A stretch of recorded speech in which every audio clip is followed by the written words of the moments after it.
اعوذ باللہ من الشیطان الرجیم بسم اللہ الرحمن الرحیم الحمد للہ رب العالمین والصلاة والسلام علی سید الانبیاء والمرسلین وعلی اہل بیتہ الطیبین الطاہرین وصحبہ المنتجبین قال امیر المؤمنین علی بن ابی طالب علیہ الصلاة والسلام فإن نزلت به إحدى المبهمات هيأ لها حشوا رثا من رأيه ثم قطع به فهو من لبس الشبهات في مثل نسج العنكبوت۔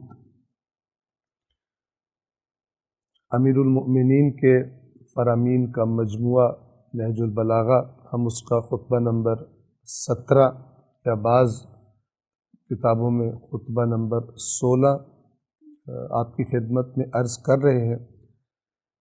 کل جو اس خطبے کا حصہ ہم نے پڑھا تھا اس کا ترجمہ ایک دفعہ آپ کی خدمت میں بیان کر دیں تاکہ آپ کے ذہن آمادہ ہو جائیں آگے بڑھنے کے لیے۔ یہ خطبہ مسند قضا پر بیٹھنے والے نااہلوں کی مذمت میں ہے جو اہلیت نہیں رکھتے، ان لوگوں کے بارے میں جو امت کے فیصلے چکانے کے لیے مسند قضا پر بیٹھ جاتے ہیں حالانکہ وہ اس کے اہل نہیں ہوتے۔ جیسا کہ ہم نے عرض کیا، یہ ترجمہ قبلہ مفتی جعفر حسین اعلی اللہ مقامہ کا ترجمہ ہے کہ جو ہم آپ کی خدمت میں عرض کر رہے ہیں۔ تمام لوگوں میں سب سے زیادہ اللہ کے نزدیک مبغوض یعنی قابل نفرت وہ دو شخص ہیں۔ ایک وہ جسے اللہ نے اس کے نفس کے حوالے کر دیا ہو۔ کیا مطلب؟ یعنی اس کی بداعمالیوں کی وجہ سے اللہ نے اپنی توفیق اس سے سلب کر لی ہو، چھین لی ہو، جس کے بعد وہ سیدھی راہ سے ہٹا ہوا، بدعت کی باتوں پر فریفتہ یعنی عاشق اور گمراہی کی تبلیغ پر مٹا ہوا ہے۔ وہ اپنے ہوا خواہوں کے لیے فتنہ اور سابقہ لوگوں کی ہدایت سے برگشتہ ہے۔ پہلے جو لوگ سیدھے راستے پہ تھے ان کے راستے پہ چلنے کی جگہ اس راستے کو چھوڑ چکا ہے۔ وہ تمام ان لوگوں کے لیے جو اس کی زندگی میں یا اس کی موت کے بعد اس کی پیروی کریں گے گمراہ کرنے والا ہے۔ وہ دوسروں کے گناہوں کا بوجھ اٹھائے ہوئے اور خود اپنی خطاؤں میں جکڑا ہوا ہے۔ چونکہ اس نے گمراہ کیا لوگوں کو، ان کا بوجھ اٹھائے گا اور اپنی خطاؤں میں جکڑا ہوا ہے، اللہ تعالیٰ کو حساب دے گا۔ اور دوسرا شخص وہ ہے جس نے جہالت کی باتوں کو ادھر ادھر سے بٹور لیا ہے۔ وہ امت کے جاہل افراد میں دوڑ دھوپ کرتا ہے اور فتنوں کی تاریکیوں میں غافل و مدہوش پڑا رہتا ہے اور امن و آشتی کے فائدوں سے آنکھ بند کر لیتا ہے اور فتنوں والی باتیں کرتا ہے۔ اس کو نہیں پتہ ہوتا کہ میں جو بات کر رہا ہوں یہ امن و امان کو نقصان پہنچائے گی، فتنہ برپا کر دے گی، اسے آنکھ بند کر لیتا ہے۔ چند انسانی شکل و صورت والوں نے اسے عالم کا لقب دے رکھا ہے، حالانکہ وہ عالم نہیں ہے۔ وہ ایسی بے سود باتوں کے سمیٹنے کے لیے منہ اندھیرے نکل پڑتا ہے جن کا نہ ہونا ہونے سے بہتر ہے، یہاں تک کہ جب وہ اس گندے پانی سے سیراب ہو لیتا ہے اور لا یعنی باتوں کو جمع کر لیتا ہے تو لوگوں میں قاضی بن کر بیٹھ جاتا ہے اور دوسروں پر مشتبہ رہنے والے مسائل کے حل کرنے کا ذمہ لے لیتا ہے۔ کہتا ہے جو دوسروں سے حل نہیں ہوئے میں حل کر کے دوں گا، میں بہت بڑا عالم ہوں۔ اگر کوئی الجھا ہوا مسئلہ اس کے سامنے پیش ہوتا ہے تو اپنی رائے سے اس کے لیے بھرتی کی فرسودہ دلیلیں مہیا کرتا ہے۔ بے فائدہ اور فرسودہ پرانی بیکار دلیلیں مہیا کر لیتا ہے، پھر اس پر یقین بھی کر لیتا ہے کہ میں جو کہہ رہا ہوں وہی ٹھیک ہے۔ اس طرح وہ شبہات کے الجھاؤ میں پھنسا ہوا ہے جس طرح مکڑی خود ہی اپنے جالے کے اندر۔ ہم نے یہ جو آخری جملہ پڑھا، اس سے پہلے تک ہم نے اس خطبے کو تمام کیا تھا، اب آگے بڑھاتے ہیں، توجہ فرمائیے۔ اس خطبے کی روایت کے مطابق مولا فرماتے ہیں فَهُوَ مِن لَبْسِ الشُّبہات، شبہات، شکوک و شبہات جو ہم سنتے رہتے ہیں، ایسی باتیں کہ جو ایسے مسائل کے جو الجھے ہوئے مسائل ہیں، شبہ کا معنی واضح ہے، سمجھ نہ آئے کہ ٹھیک بات، صحیح بات، اس میں حق بات کیا ہے، اس کو شبہ کہتے ہیں۔ تو مولا فرما رہے کہ شبہات میں ایسا اپنے آپ کو اس نے پھنسایا ہوا ہے، فی مثل نسج العنکبوت، جیسے ایک مکڑی جالا بنتے بنتے خود ہی اس میں پھنس جاتی ہے، یعنی ایک ناسمجھ مکڑی کہ اس طرح جال بنے کہ اپنے آپ کو ہی اس جال میں گرفتار کر لے۔ یہ اب اس کی کیفیت مولا بیان فرما رہے، آپ اس کا تصور کر سکتے۔ لا یدری، اسے پتہ ہی نہیں ہوتا، اصاب ام اخطا، کہ یہ جو اس نے بات کر دی ہے لوگوں کے درمیان، جو فیصلہ کر دیا ہے، یہ اس نے ٹھیک بات کی ہے یا ٹھیک نہیں کی۔ اب آپ دیکھیے یہ ایک عجیب کیفیت ہے، کیونکہ پہلے فرمایا کہ گھڑی ہوئی دلیلیں دیتا ہے اور پھر اس کو یقین ہو جاتا ہے کہ میں نے صحیح دلیلیں دی، لیکن یہ یقین ایسا نہیں ہے کہ جیسا ایک واقعاً علم اور دلیل پر مبنی بات کرنے والے کو یقین ہوتا ہے۔ یہ ایک انسان کی نفسیات ہے کہ جھوٹ بول بول کے اسی کو سچ سمجھنا شروع ہو جاتا ہے، لیکن ایسے شخص کے سامنے جب بھی کوئی سوال اس پر کیا جاتا ہے، کوئی اعتراض اس پر کیا جاتا ہے، پھر اس کو اپنی پرانی بات میں شک پڑ جاتا ہے، اگرچہ اپنی ظاہری عزت جو اس نے اپنے چیلوں کے درمیان بنائی ہوئی ہے، عوام کے درمیان بنائی ہوئی ہے، جاہل عوام کے درمیان، تو اس کو بچانے کے لیے پھر اور جھوٹ بولتا ہے، لیکن یہ اس کے اندر کی کیفیت مولا بیان فرما رہے ہیں۔ لا یدری اصاب ام اخطأ، اسے وہ خود یہ نہیں جانتا کہ اس نے صحیح بات، صحیح حکم دیا ہے یا غلط، صحیح فیصلہ کیا ہے یا غلط فیصلہ کیا ہے۔ فَإِنْ أَصَابَ خَافَ أَنْ يَكُونَ قَدْ أَخْطَأَ وَإِنْ أَخْطَأَ رَجَا أَنْ يَكُونَ قَدْ أَصَابَ، عجیب کیفیت ہے اس کی۔ فرماتے ہیں اگر صحیح بات بھی کہی ہو تو اسے خوف ہوتا ہے کہ میں نے غلط بات نہ کہہ دی، کیونکہ عالم نہیں ہے صحیح معنی میں، جہاں سے حقائق لینے چاہیے وہاں سے حقائق نہیں لیے، صرف لوگوں کو الو بنانے کا طریقہ اس کو آ گیا۔ لوگ جاہل ہیں معاشرے میں، لوگ غیر سنجیدہ ہیں دین کے معاملات میں، اور یہ اس مکار کو لوگوں کو الو بنانے کا طریقہ آ گیا کہ لوگ کس طرح، لیکن اس کی اپنی کیفیت کیا ہے کہ جب فیصلہ کر دے، وہ فیصلہ صحیح ہو تو اسے خوف ہوتا ہو سکتا ہے صحیح نہ ہو، کیونکہ اس کو کنفرم، پکا دلیل سے معلوم نہیں یہ بات، اور غلط اگر اس نے جواب دیا ہو، غلط بات کی ہو، تو اسے یہ امید رہتی ہے کہ شاید یہی صحیح ہو۔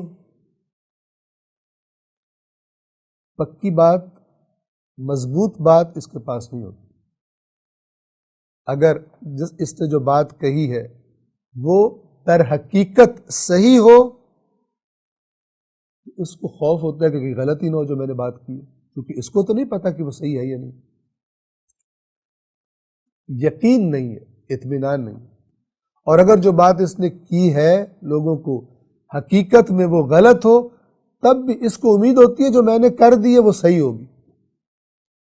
یہاں پر ایک شرعی مسئلہ آپ کی خدمت میں عرض کر دیں کہ اگر کسی شخص سے کوئی دوسرا آ کر کوئی مثلاً فقہی مسئلہ پوچھتا ہے تو دو صورتیں ہیں، یا تو جس سے پوچھا گیا ہے اس کو علم ہے، جو مسئلہ اس سے پوچھا گیا اس کا علم ہے، یا علم نہیں ہے، نہیں جانتا۔ اگر علم ہے اور جواب دے تو اجر ملے گا اس کو، کیونکہ اس نے علم پر مبنی جواب دیا۔ لیکن اگر اس بندے کو جس سے سوال پوچھا گیا ہے علم نہ ہو، وہ مسئلہ معلوم نہ ہو، کوئی دینی مسئلہ، کوئی فقہی مسئلہ معلوم نہ ہو، لیکن یہ پھر بھی جواب دے دے، اب دو صورتیں ہیں، یا تو جو جواب اس نے دیا ہے بغیر علم کے، تکا لگایا، اندھیرے میں تیر چلایا۔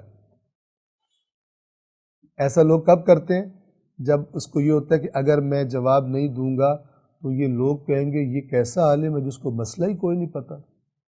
اپنی عزت بچانے کے لیے بغیر علم کے، یعنی ہے جاہل اس مسئلے کے بارے میں، لیکن عوام کو یہ بتانا چاہتا ہے کہ مجھے پتہ ہے، میں عالم ہوں، اس مسئلے کا مجھے علم ہے۔ اب اس نے جو جواب دیا، یا تو وہ جواب اس کا وہ اندھیرے میں تیر جا کے نشانے پہ لگ گیا، صحیح ہے، واقعاً بھی وہ جواب صحیح ہے، یا اس نے جو جواب دیا بغیر علم کے وہ جواب صحیح نہیں ہے۔ دو حالتیں، اگر تو وہ جواب صحیح نہیں تھا تو یہ گناہ گار ہے، یہ تو واضح بات ہے۔ لیکن اگر اس نے بغیر علم کے ایک اندھیرے میں تیر چلا کر ایک جواب دیا پوچھنے والے کو، اور اتفاق سے وہ جواب صحیح تھا، آیا اس کو ثواب ملے گا؟ نہیں، اس کو پھر بھی گناہ ہی ملے گا، کیونکہ اس نے جرم کیا ہے، اس نے اللہ کی نافرمانی کی ہے، دین کے احکام کی نافرمانی کی ہے، بغیر علم کے اس نے بات کی ہے، اس نے تو حد کراس کر دی، اس نے تو اپنی طرف سے بے ایمانی کر دی ہے۔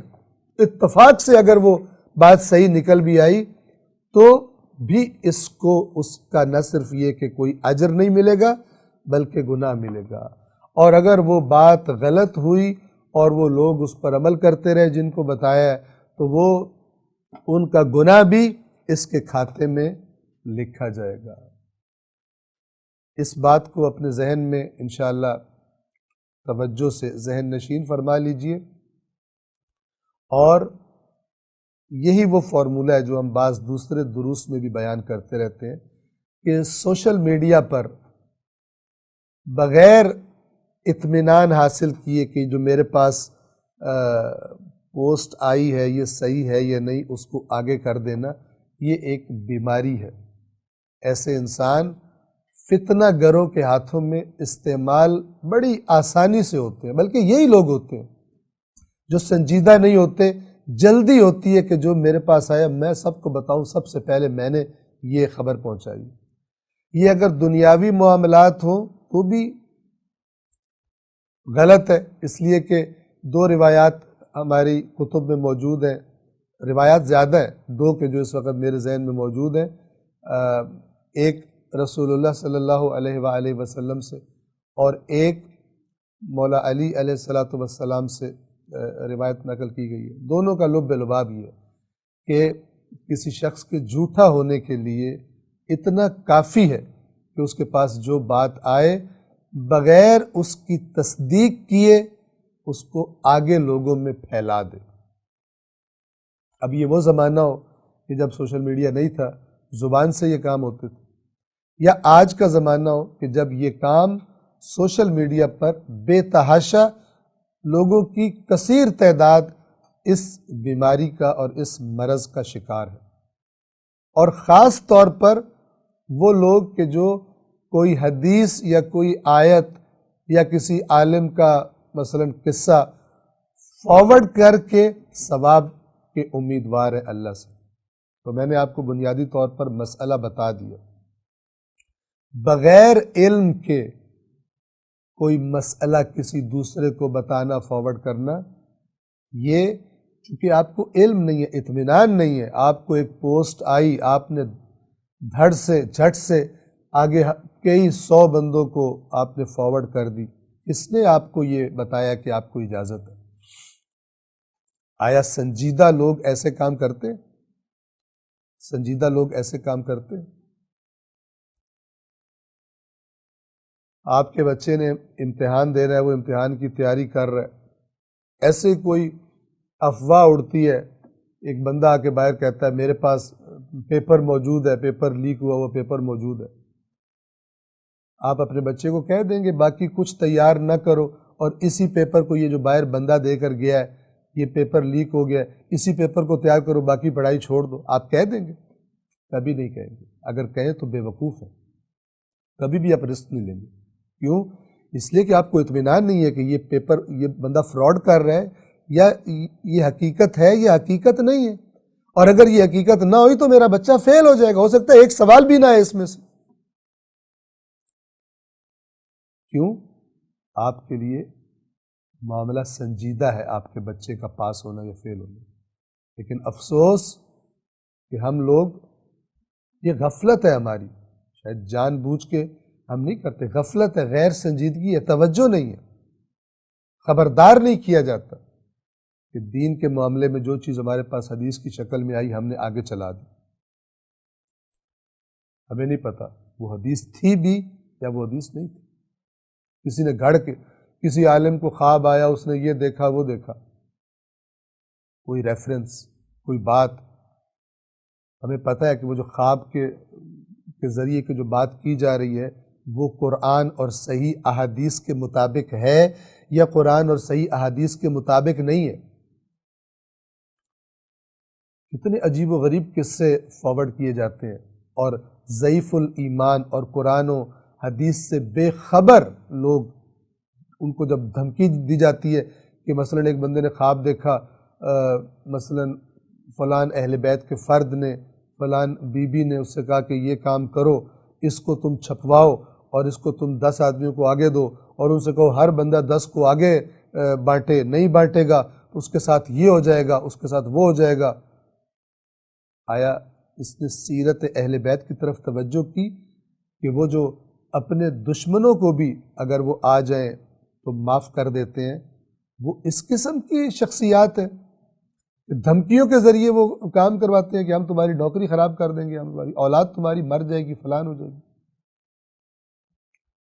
لیکن چونکہ نام لکھا ہوتا ہے اس میں یہ فلان ہستی نے کہا ہے، اس کے ڈر کے مارے آگے بھیجتے ہیں، اور اس جھوٹ اور تہمت کو معاشرے میں پھیلانے میں گویا کہ رضاکار بن جاتے ہیں، ایجنٹ بن جاتے ہیں۔ کام کس کا ہوتا ہے؟ شیطان کا کام ہوتا ہے، یہ سمجھتے ہیں دین کا کام ہو رہا ہے۔ بس یہ بغیر علم کے کسی کو بات بتانا آگے آپ کے نامہ اعمال میں لکھی جائے گی، اگر صحیح بھی ہو تو آپ پکڑے جائیں گے، اگر آپ نے تصدیق نہیں کی، آپ نے اطمینان نہیں کیا اور آگے چلا دیا۔ کیوں؟ اس لیے کہ آپ نے قانون کی خلاف ورزی کی ہے، آپ نے پروٹوکول کو توڑ دیا ہے، آپ کو منع کیا گیا تھا، آپ سے کہا گیا تھا آپ کو حق نہیں ہے بغیر تصدیق کے بات بیان کرنے۔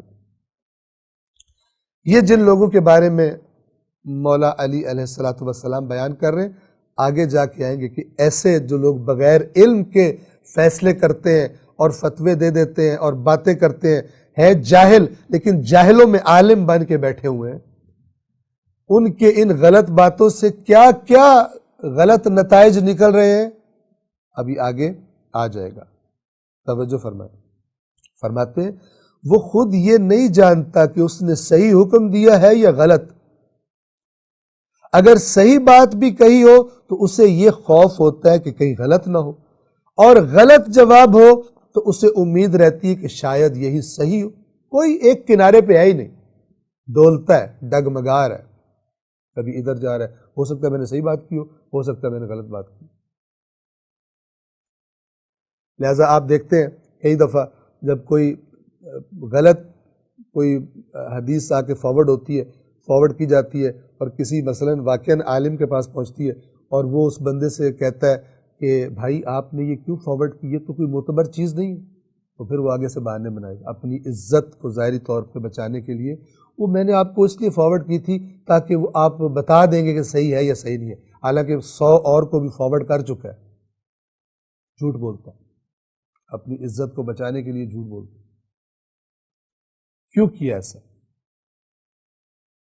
اگر اجر اور ثواب کا اتنا شوق ہے کہ شوق ہونا چاہیے تو اجر و ثواب کا صحیح طریقہ ہے، معتبر اوتھینٹک بات کرنے سے ثواب ملتا ہے، ورنہ تو آپ ہو سکتا ہے دین کے نام پہ بے دینی پھیلا رہے ہو۔ پھر فرماتے ہیں جاہلن، یہ ایسا جاہل ہے، خبات جہالات، خبات خبت سے ہے، اردو میں ہم کہتے ہیں یہ بندہ بڑا خبتی ہے، اس کا اصل مطلب کیا ہے خبت کا، خے بے توئے، خبت اصل میں کہتے ہیں رات کے اندھیرے میں کوئی شخص چل رہا ہو بغیر رہنمائی کے، نظر بھی کچھ نہیں آ رہا اور کوئی اسے گائیڈ بھی نہیں کر رہا، مثلا آواز آ رہی ہو ادھر آ جاؤ ادھر آ جاؤ، بغیر کسی رہنمائی کے رات کے اندھیرے میں چلنے کا نام ہے خبت۔ اب آپ کو خبتی کا مطلب بھی واضح ہوگا، یہ بندہ بڑا خبتی ہے، مولا فرما رہے یہ خبتی ہے، جاہل ہے اور جہالتوں کے اندھیروں میں چلا جا رہا ہے، کبھی ادھر جاتا ہے کبھی ادھر جاتا ہے، کبھی یہ بات کرتا ہے کبھی وہ بات کرتا ہے، خود بھی نہیں پتا میں صحیح کر رہا ہوں بات یا میں غلط کر رہا ہوں۔ آپ ان الفاظ سے اندازہ لگائیے کہ ایسے نااہل لوگ، جب یہ کب ہے کہ جب تازہ تازہ مولا علی علیہ السلام کی بیعت ہوئی ہے مدینہ میں، اور مسندوں پر مثلا بنو امیہ کے بعض افراد اس قسم کے بیٹھے ہوئے، اور جن پر جب سختی کی گئی تو پھر اس کی بھی سزا بھگتنی پڑی مولا علی علیہ السلام کو، اور ان کو پھر سکون سے بیٹھنے نہیں دیا گیا۔ یہ دردناک، اس حقیقت سے اگر آپ نے آشنا ہونا ہو تو یہ کتاب نہج البلاغہ ضرور پڑھیں، آپ کو پتہ چلے کہ مولا علی علیہ السلام نے کیسے ایام گزارے ہیں، حتیٰ کہ ظاہری خلافت اور حکومت مل جانے کے بعد ان لوگوں کے ہاتھوں جنہوں نے ان کی بیعت کی تھی، بیعت کرنے کے باوجود کتنی تکلیف دی ہے، آپ نہج البلاغہ پڑھیں آپ کو پتہ چلے گا۔ ہم صرف مولا کے بارے میں فضائل سنتے ہیں اور خوش ہوتے ہیں، نعرے مارتے ہیں، وہ اپنی جگہ فضائل برحق ہونا چاہیے، ضروری ہے، لیکن جو نہیں بتایا جاتا وہ کون بتائے گا، وہ کون جانے گا؟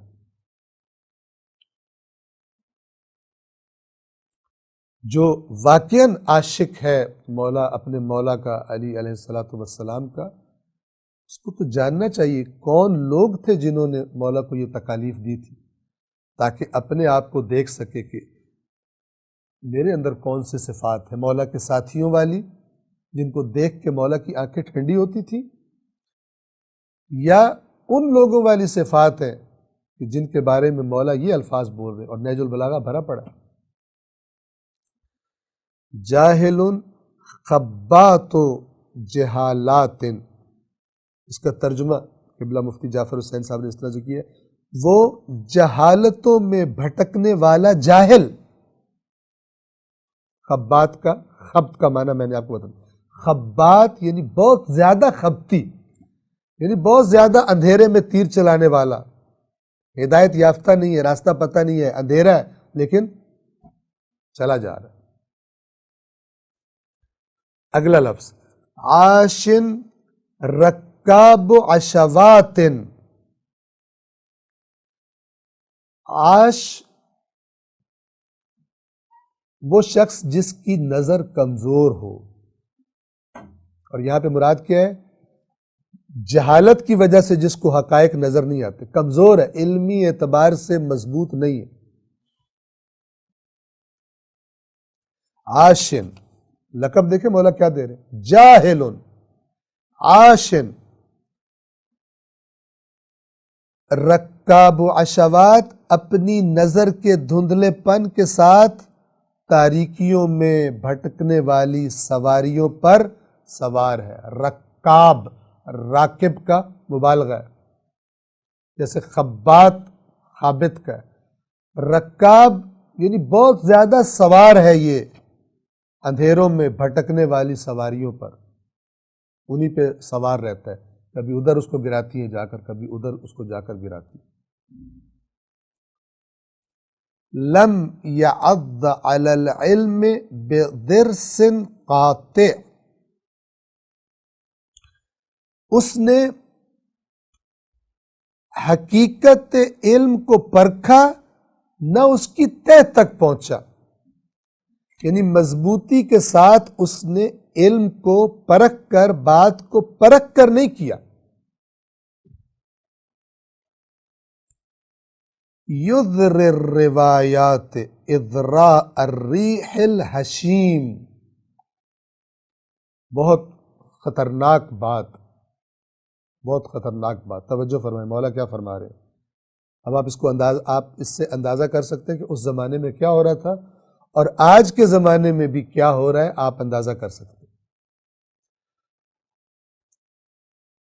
مولا فرماتے ہیں وہ روایات کو، یعنی احادیث کو، احادیث جو رسول اللہ سے منسوب ہے، ظاہر بات ہے اس زمانے میں احادیث رسول اللہ سے منسوب تھی، مولا علی کا زمانہ تھا، اور لوگ ان کو کیا کرتے تھے۔ فرماتے ہیں یہ جاہل انسان اور یہ خبتی انسان اور یہ بھٹکی ہوئی سواریوں پر سواری کرنے والا، فرماتے ہیں روایات کو اس طرح درہم برہم کرتا ہے جس طرح ہوا سوکھے ہوئے تنکوں کو، آپ نے دیکھا ہو جہاں سوکھے ہوئے تنکے پڑے ہو وہاں ہوا چلے تو کیسے وہ ادھر ادھر ہو کر ان کی کوئی وزن ہی نہیں ہوتا۔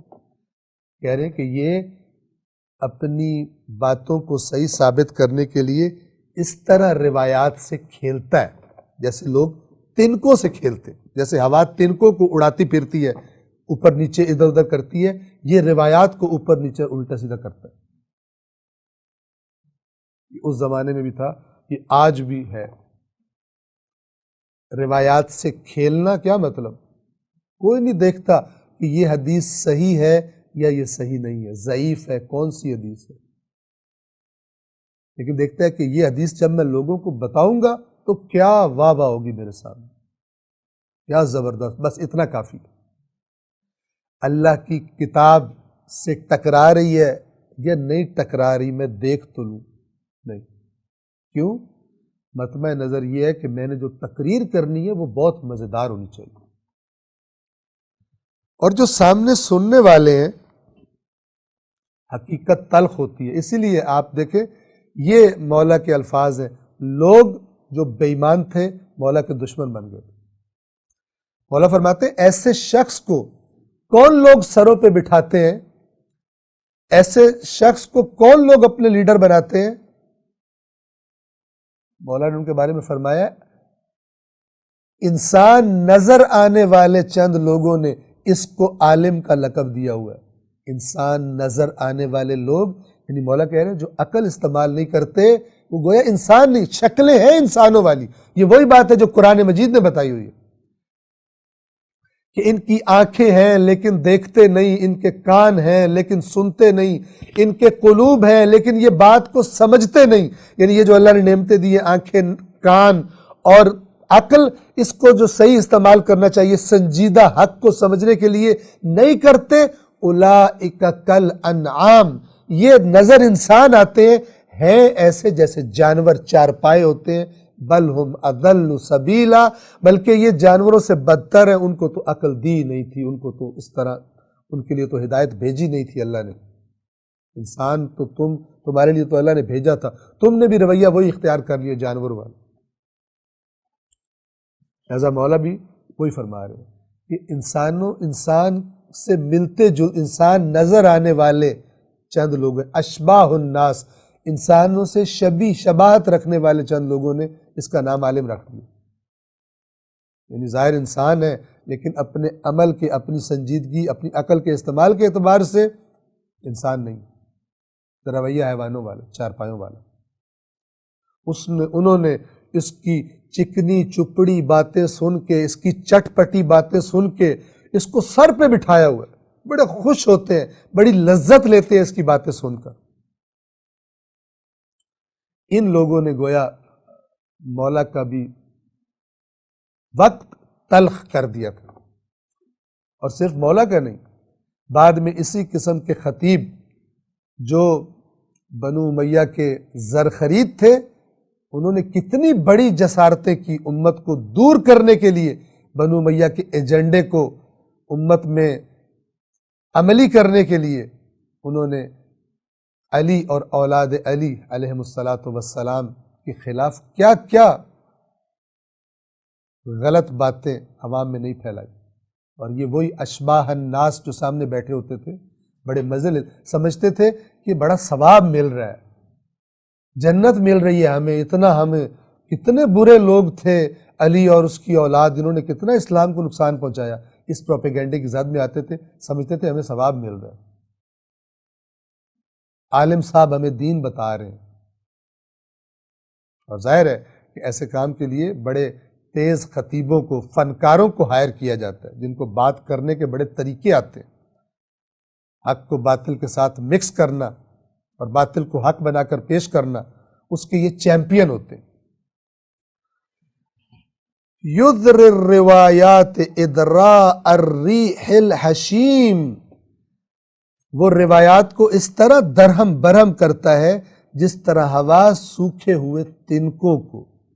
لا ملیء واللہ باصدار ما ورد علیہ، مولا فرما رہے ہیں اللہ کی قسم وہ ان مسائل کو حل کرنے کا اہل نہیں ہے جو اس سے پوچھے جا رہے ہیں، اللہ کی قسم کھا رہے ہیں۔ یعنی اس معاشرے میں اتنے لوگ موجود ہیں کہ خدا کی قسم تم جن سے اے لوگوں مسائل پوچھ رہے ہو وہ اہلیت ہی نہیں رکھتے کہ ان مسائل کا جواب دیں۔ کیا کہہ رہے ہیں؟ اہلیت ہم اہل بیت رکھتے ہیں۔ کیوں اتنے زیادہ اختلافات پھیل گئے؟ اس لیے کہ علم کو جب وہاں سے نہیں لیا جائے گا جس کی طرف رہنمائی رسول اللہ صلی اللہ علیہ وآلہ وسلم کر کے گئے ہیں، اختلاف تو ہوگا، اختلاف تو ہوگا۔ دیکھیں گے روایات آپس میں ٹکرا رہی ہیں۔ فرما رہے اللہ کی قسم وہ ان مسائل کو حل کرنے کا اہل نہیں ہے، اہلیت ہی نہیں رکھتا، نہ اہل ہے جو اس سے پوچھے جا رہے۔ وَلَا هُوَ أَهْلٌ لِمَا فُوِّضَ إِلَيْهِ، اور نہ وہ اس منصب کے قابل ہے جو اسے سپرد کر دیا گیا ہے، جس کرسی قضاوت پر بٹھا دیا گیا ہے، جس عالم کی اور قاضی کی کرسی پر اسے بٹھا دیا لوگوں نے اور اس نظام نے، یہ اس کرسی کا اہل نہیں ہے۔ آپ کے خیال میں جو اہل نہ ہو اور اسے کرسی دے دی جائے، اسے ممبر دے دیا جائے، ممبر دینے والے کو ثواب ملے گا اور وہ اس ممبر سے بات کرنے والے کو ثواب ملے گا یا نہیں ملے گا؟ فیصلہ آپ پر، آپ خود فیصلہ کیجیے۔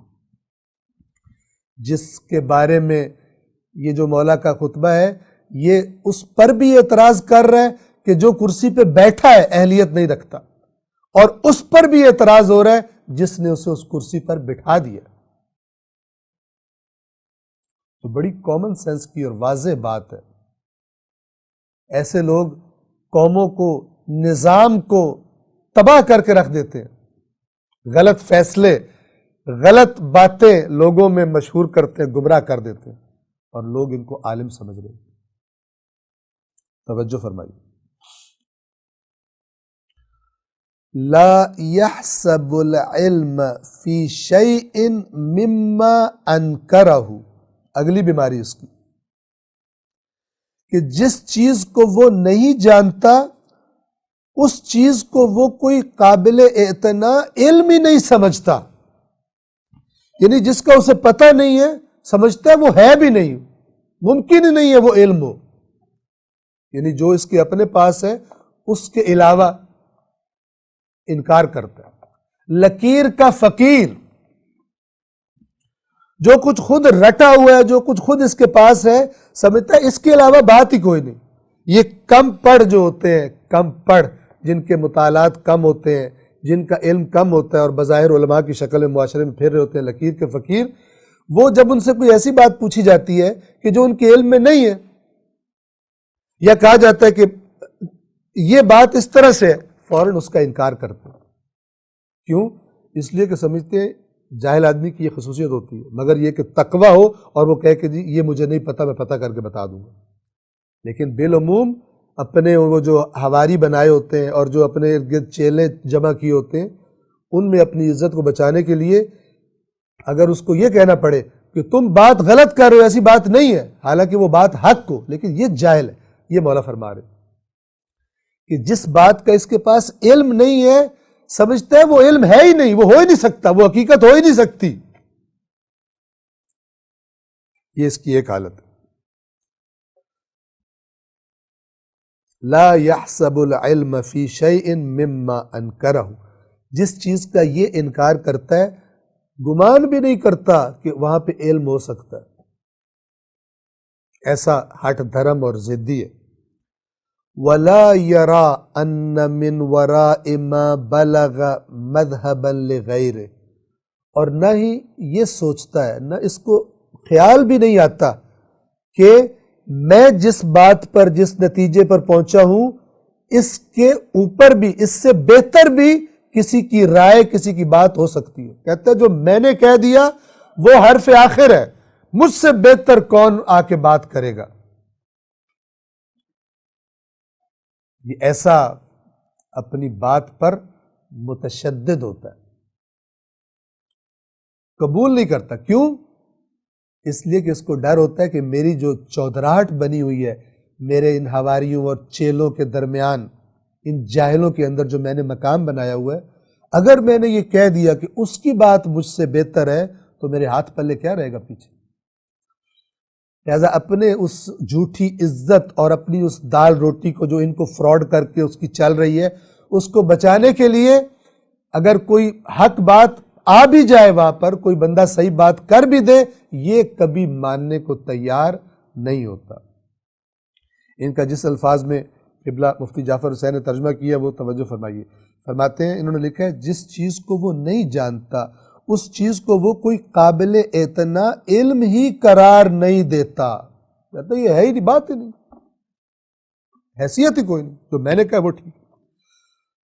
اور جہاں تک وہ پہنچ سکتا ہے اس کے آگے یہ سمجھتا ہی نہیں کہ کوئی دوسرا پہنچ سکتا ہے۔ کہتا ہے جو میں نے بڑی گہرائی سے، بڑی میں نے کتابیں کا گال کے یہ جو بات میں بتا رہا ہوں، اس سے بہتر تمہیں نہ کوئی بات بتائی ہوگی کسی نے، نہ کوئی بات بتائے گا۔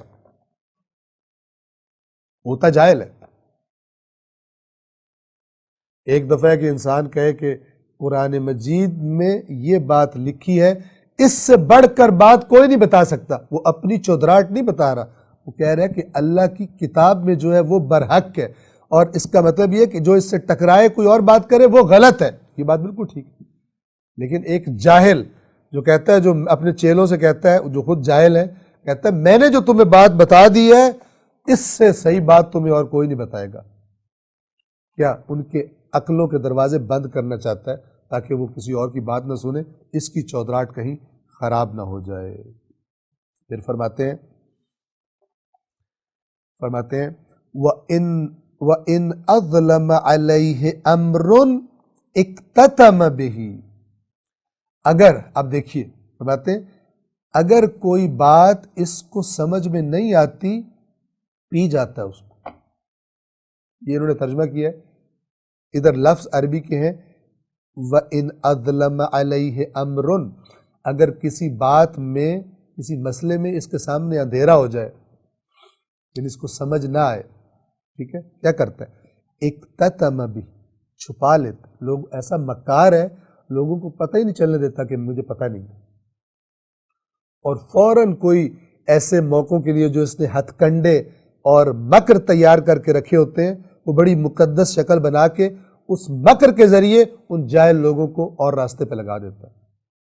ہمارے بعض دوستوں کے بقول ٹوپی پہنا دیتا ہے ان کو, گولی دے دیتا ہے ان کو. جو بات اس کی سمجھ میں نہیں آتی اسے پی جاتا ہے یعنی پتہ ہی نہیں چلنے دیتا کہ مجھے پتہ نہیں چلا. اتنے بڑے بڑے فلسفے سناتا ہے کہ لوگ سمجھتے ہیں کہ نہیں بالکل یہ بالکل صحیح کہہ رہے ہیں, اس سے بڑا تو عالم ہی کوئی نہیں. کیوں ایسا کرتا ہے؟ لما یعلم من جہل نفسہ, یہ اس وجہ سے کرتا ہے کیونکہ اپنی جہالت کو خود جانتا ہے کہ میرے ہاتھ پلے کچھ نہیں ہے, لیکن وہ جو باہر والے ہیں ان کو فراڈ لگانے کے لیے. اپنا اس کو اچھی طرح پتہ ہے میں جاہل ہوں, مجھے نہیں پتہ, لیکن پھر بڑی بڑی قسمیں اٹھائے گا, فلان کرے گا, یہ کرے گا. اس میں کئی قسم کی باتیں آئی ہیں, اس میں کئی علماء کا اختلاف ہے, تاکہ اپنا بیچ میں سے خرابی ڈال سکے. ایسی باتیں کر کے سیدھی بات نہیں کرے گا, چونکہ سیدھی بات پتہ جو نہیں. اب اس کے بعد دیکھیے یہ صفات بتائی ہیں کہ فرمایا کہ یہ اس قسم کے افراد اب تمام مخلوقات میں اللہ کو سب سے زیادہ نفرت اور بغض ان سے.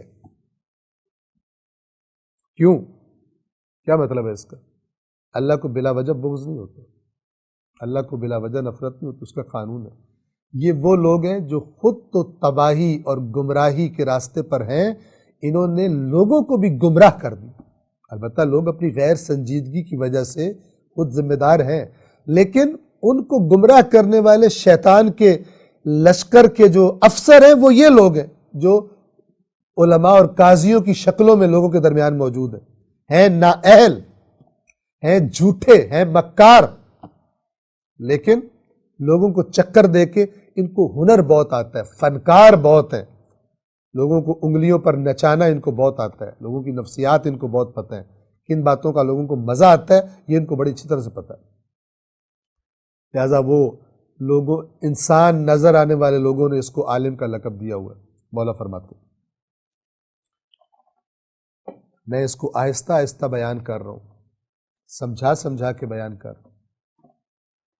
کہنے والی ہستی کون سی ہے؟ خطبہ کس ہستی کا ہے؟ مولا علی علیہ السلام. من کنت مولاہ فہذا علی مولا, جس کا میں یعنی اللہ کا رسول مولا ہے, اس کو پتہ ہونا چاہیے کہ یہ علی اس کا مولا ہے, اس علی کو اپنا مولا سمجھے. اس مولا کا فرمان آپ کی خدمت میں نہج البلاغہ کے مطابق عرض کیا جا رہا ہے. توجہ فرمائیں. اب یہ صفات بیان کر دی ان لوگوں کی. اب فرماتے ہیں تصرخ, چیخ رہی ہے, چیخیں نکل رہی ہیں, چیخیں مار رہی ہیں, من جور قضائہ الدماء, خون اس کے جور کی وجہ سے, اس کے ظلم کی وجہ سے چیخ رہے ہیں. کیا مطلب؟ یعنی کوئی بے گناہ قتل ہوا تھا, کوئی قتل ہوا تھا, اس جاہل نااہل نے غلط فیصلہ سنایا, اس کو انصاف نہیں ملا, وہ خون اللہ کی بارگاہ میں فریاد کر رہے ہیں, چیخ رہے ہیں. ترجمہ کیا ہے مفتی جعفر حسین اعلی اللہ مقامہ نے, ناحق بہائے ہوئے خون اس کے ناروا فیصلوں کی وجہ سے چیخ رہے ہیں. کہاں چیخ رہے ہیں؟ اللہ کی بارگاہ میں, کہ خدایا اس ظالم نے کیا کیا ہمارے ساتھ.